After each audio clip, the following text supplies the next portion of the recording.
Hey guys, YouTuber 100 here. Alright, now here I am continuing on with the ECW pay-per-view reviews. And now next up, here I am with a review for ECW Living Dangerously 1998. So yeah, so I know I did say yesterday in my last review when I reviewed November to Remember that I would also be back to make this review later on last night. But by the time I got done finishing the show, it was already pretty late, so I was just really tired. So I didn't really want to make a review where I would probably look like I was just out. So here I am to make the review now. Yeah, and yeah. As far as this show goes, like I was talking about with the last ones, Hardcore Heaven really was not all that good, and yeah, and November to Remember was a better show, but still not by all that much. As far as this show goes, I think that this show kind of falls in between Hardcore Heaven 1997 and November to Remember. Yeah, I think this show kind of lands right in between there. It was better than Hardcore Heaven, but still, I think it kind of seemed to be kind of a drop in quality from November to Remember. Yeah, this show is kind of just gosh, I mean, yeah, there's not really anything memorable about this show either. A lot of the matches really just were really very unmemorable. There was one really good match on here, but yeah, a lot of pretty much everything else is really forgettable, to be honest. And yeah, and a lot of the matches on the show were relatively short. All but one match lasted over 15 minutes. So, well, yeah, under 15 minutes. Yeah, all the matches except for one lasted under 15 minutes. So yeah, so had a lot of very short matches on the show, and yeah, and the matches on the show really were not that memorable at all. So yeah, so this is another show that is pretty forgettable, to be honest, and there really isn't anything being memorable about it. So yeah, so I don't know. I guess it kind of took ECW kind of a while to really get into gear and really give some good pay-per-views, because yeah, I mean, they did deliver good with the first pay-per-view with Barely Legal, but yeah, it's just now with the following three pay-per-views, just yeah, they are kind of really not doing so good. So yeah, so I guess it kind of took ECW a little while to really get in gear with their pay-per-views.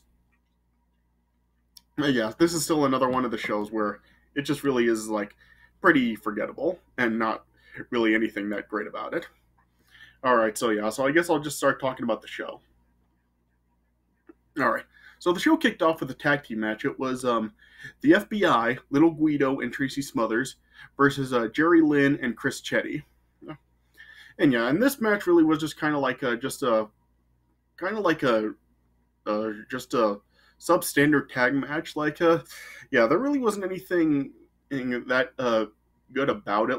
It wasn't an awful match, but yeah, it just seemed very a subpar tag team match, and yeah, nothing memorable about it really happened. It was just kind of the two teams fighting with each other, and it was really just a very standard in-ring work. Yeah, and there were a lot of double team moves used in the match. Yeah, and it lasted 8 minutes, and then yeah, then it ended when Tommy Rich, who of course was a ringside with the FBI, accidentally nailed Tracy Smothers with the Italian flag, and then Jerry Lynn rolled up Tracy Smothers and pinned him. So yeah, so Jerry Lynn and Chris Chetti got the win. So yeah, so it was a pretty it was very unmemorable and just yeah, not really anything that good, to be honest. So yeah, so I would give that match probably 2 stars. Yeah. Then next up, the next scheduled match was supposed to be a Masato Tanaka versus Yukihiro Kanemura. Is that how it's said? Yeah. But apparently Yuki Kanemura was didn't show or something. Yeah. We had Doug Furnas and Lance Wright coming out and pretty much saying how Doug Furnas would be taking Kanemura's place for the match. So yeah, so the match was Masato Tanaka versus Doug Furnas. Yeah, and this was another match that really just was very unmemorable, and it was a pretty short too. The match only lasted 5 minutes. Yeah, Yeah, and it really was just kind of like for mostly it seemed to be like Masato Tanaka really just beating up Doug Furnas for the entire thing. Yeah, and then Doug Furnas then like tried to make a comeback, but then yeah, then Masato Tanaka then eventually hit a roaring elbow on Doug Furnas, and Masato Tanaka got the win. So yeah, so another match that really was just like very like substandard and not that memorable. So yeah, so I give that match like 2 stars also.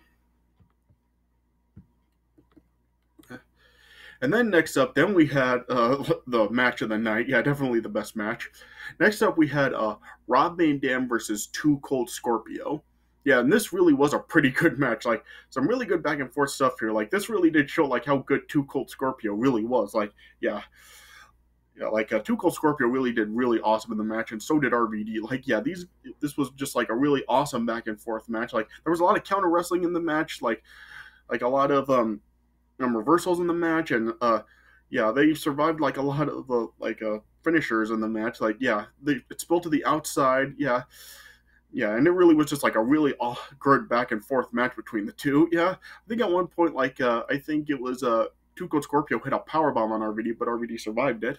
Yeah, yeah, yeah, and it was just some really really awesome back and forth action between the two guys. Yeah. Then it eventually then spilled like to the outside of the ring onto like the rampway where like RVD like hit a Van Daminator with a chair into a Two Cold Scorpio's face. Yeah. Then Two Cold Scorpio then at one point then pile drove RVD onto the rampway. Yeah. Yeah, and there was just like a lot of like aerial acrobatic moves, like some moonsaults, like Two Cold Scorpio hit like a flipping leg drop. RVD hit a 5-star frog splash. So yeah, so a lot of high flying moves in the match. Yeah. Yeah, there. Yeah. Then eventually, at one point, like Two Cold Scorpio, then like got like a dodged a 450 splash from RVD and then hit a power bomb. Yeah. Then Two Cold Scorpio then like hit a Scorpio splash onto RVD, but then yeah, then Sabu then like interfered in the match and then helped RVD like hit an Arabian facebuster on Two Cold Scorpio, but then yeah, then the Sandman then came out and chased Two Cold Scorpio away. I mean Sabu away, rather, not Two Cold Scorpio. Yeah. And then yeah, then like they continued to fight. Then yeah, then Sabu then came back again, and then eventually then RVD then like just like hit a like rolled a Two Cold Scorpio for a victory roll and got the win. So yeah, so RVD won. So yeah, so a really good match right here. Like this match lasted like 27 minutes, and yeah, and it was really entertaining for the 27 minutes it lasted. So yeah, this was definitely match of the night. Like the rest of the show really is like very forgettable, but yeah, but this is a really good match. So yeah, yeah, if you really want to see like just something from the show, this is definitely the match to check out. So yeah, so really good match right there. I give that probably like 3.5 stars. Then next up, then we had a 3-way dance tag team match. It was the Dudley Boyz versus Axel Rotten and Balls Mahoney versus New Jack and Spike Dudley. Yeah. So yeah. So this match is kind of like the same thing as I was talking about with the 4-way dance at November to Remember. Like it was really was just like all 6 guys really beating up each other. So it was kind of hard to really like keep track of what was going on in the match. So it really was just like a brawl between all 6 guys. But yeah, there was like a couple of cool spots in the match. Like there was this one point as they were like fighting in the crowd. Like Axel Ryan and Balls Mahoney had like the Dudley Boyz like set up on 2 different tables. Yeah. Then Spike Dudley and New Jack then like dove from like one of the like barriers and like splash right through the Dudley Boyz through the tables. So yeah, so that was a pretty cool spot. Yeah. Then eventually then a Spike Dudley then like hit a I believe it was a DDT on Balls Mahoney through a table. Yeah, then the Dudley Boyz had a 3D on Balls Mahoney and pinned him. So yeah, so that eliminated Axel Ron and Balls Mahoney. Yeah.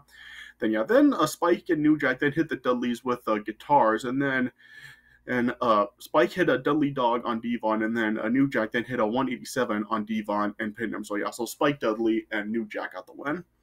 So yeah, so this was another case, like I said, where it was really just like the guys like fighting with each other. So yeah, but there were a couple of cool spots like the table spot and Spike's a DDT to Balls Mahoney. So yeah, so I guess there were a couple of highlights. So yeah, so I guess I would give that match probably like 3 stars.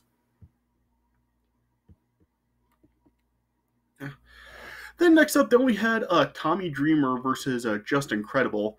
And yeah, this match was really just like kind of there. I mean, I guess it was a solid match, but just, yeah, once again, not really anything that memorable about it. Yeah.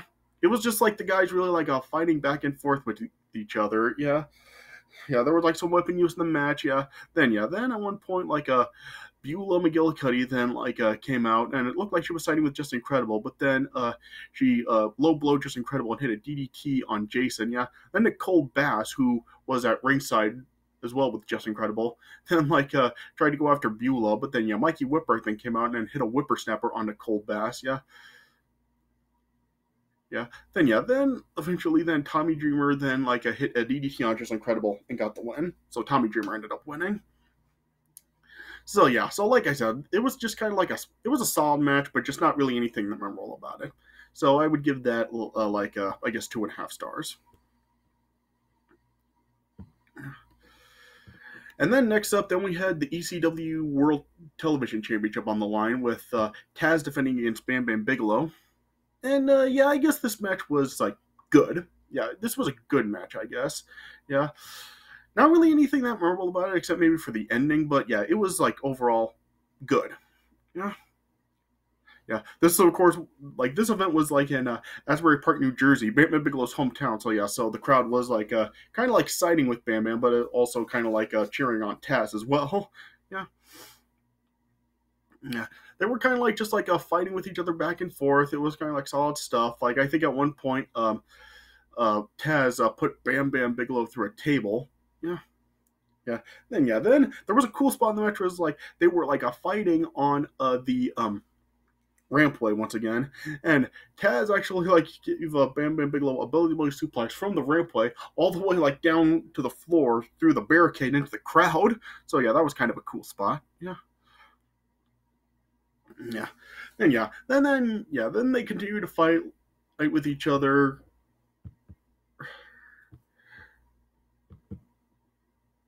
Yeah, they continued to fight each other through the crowd, and then eventually came back to the ring. Then in a nice spot, like as Taz got a Bam Bam in a Taz mission, but then Bam Bam did actually tap out, but the referee didn't see it.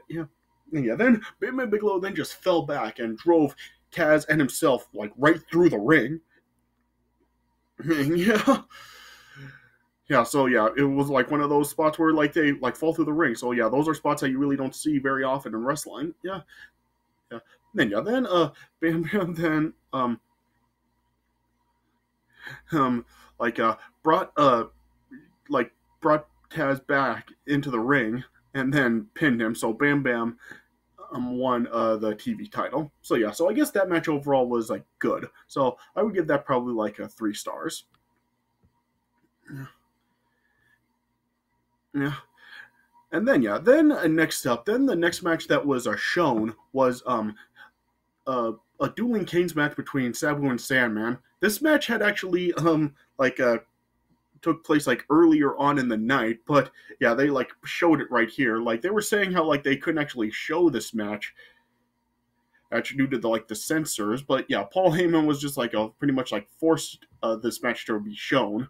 So yeah, so they showed this match up next in place of like the next scheduled match on the show, which was supposed to be Al Snow versus John Cronus. Yeah. So yeah, so had this Dueling Canes match between Sabu and Sandman. And well, it was better than their Tables and Ladders match at November to Remember, but was it actually good? Well, I don't really know if I could go that far. Like, it still really was not really that memorable.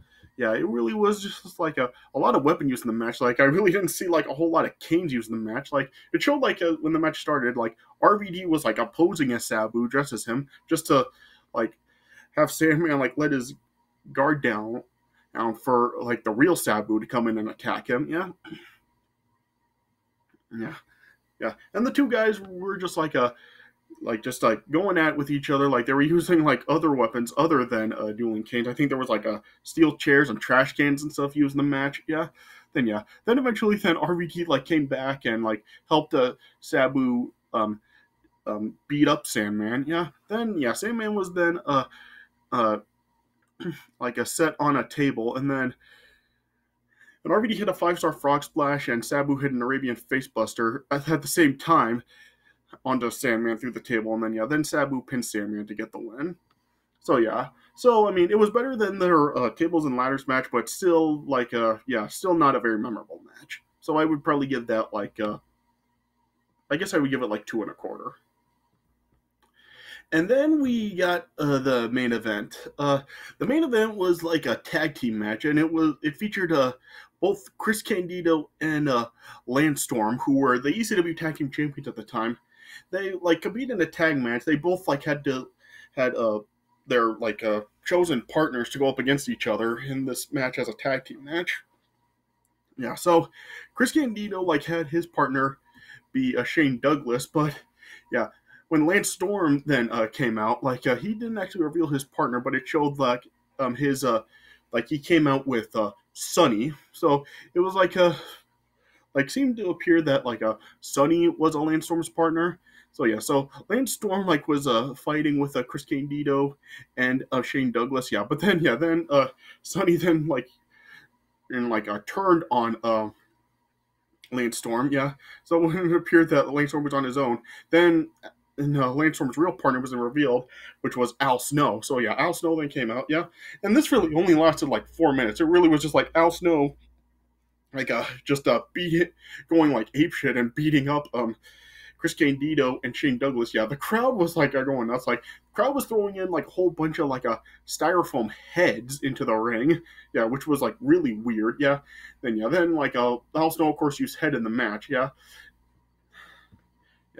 and then Al Snow then tossed Shane Douglas into the hole in the ring from the Bam Bam Taz match. Yeah, then eventually Al Snow hit a snow plow on Shane Douglas and pinned him. So yeah, so Al Snow and Lance Storm won the match. Yeah. So yeah, so it was only a 4-minute match, and it was really just a brawl basically. So yeah, I'm not really gonna rate that because it's kind of like what I was talking about with the Taz Pitbull number 2 match from the last pay-per-view. It really doesn't make sense to really rate it because it was really more of a brawl than a match. So yeah, so I'm not gonna rate that. All right. So yeah, and that's how the show ended. Yeah. So overall with the show, I guess I would give it a 5.75 out of 10. Yeah, like I said, overall better than Hardcore Heaven 1987, but still it seemed to be a drop down from November to Remember. So yeah, but yeah, and yeah, just a very the pay-per-view really was not really memorable at all. Like I said, matches were really short and unmemorable, but yeah, it did have the RVD 2 Cold Scorpio match, which was really good, and yeah, and there was the nice spots in a couple of matches, such as the 3-way dance and the Taz Bam Bam match. So yeah, so I guess the show does have highlights on it, but still a pretty forgettable show to be honest. So yeah, so not really worth tracking down, but definitely do check out the RVD 2 Cold Scorpio match. Alright, so yeah, so I guess that's the best way I can put it. Alright, so this does it for my review of ECW Living Dangerously 1998. So I hope you guys did enjoy this review, yeah? And like I said, really am going to try to put out these ECW reviews more often now, especially since I still have a lot to get through, and we're now at May 13th. So I hope to be back at some point later on tonight to make another ECW review. So yeah, but I really am going to try to get these out more often so I can get through all of them by the end of May. All right. So yeah, but I hope you guys did enjoy this review. So thanks for watching, and I'll see you guys later.